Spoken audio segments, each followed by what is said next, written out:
तुम्हाला बी घ्यायचं का? बरं ठीक आहे. पण तिन्ही मध्ये कोणता चांगला स्पीकर वाजला? मी नाव घेईल. अंबिका जगवर, डॉन नंबर 1, केसर मास्टर. पुढे कॉम्पिटिशन होणार, नुसता आवाज नाही, ज्याचा क्लीन व्होकल येईल तो वाजला. पब्लिक ओके का? शेवटी निर्णय पब्लिकचा असणार आहे, आपला नाही.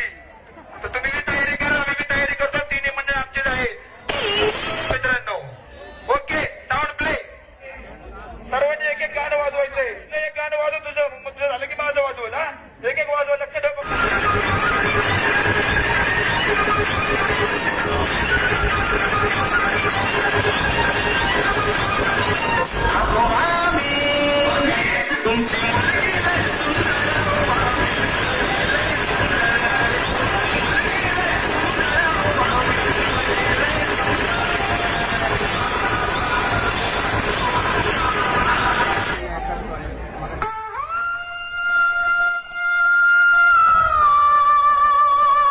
जेवढं राज्य करायचं होतं तेवढं केलं. आता राज्य करायची बारी आमची.